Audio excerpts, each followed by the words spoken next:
गरीब लोहाराची गोष्ट. एका गावात एक गरीब लोहार राहत होता. तो रोज घाम गाळून लोखंड तापवून हातोड्यानं ठोकून शेतकऱ्यांची साधनं बनवत असे. त्याचे कपडे साधे होते, पण मन मात्र खूप मोठं होतं. एकदा गावातला एक श्रीमंत व्यापारी आला आणि म्हणाला, "अरे लोहार, तुझं दुकान खूप साधं आहे.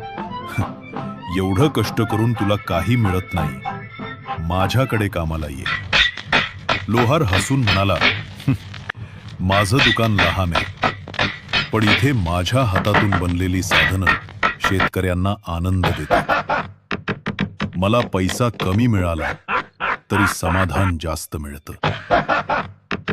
एका दिवशी गावात मोठा पाऊस झाला आणि सगळ्यांची साधनं खराब झाली.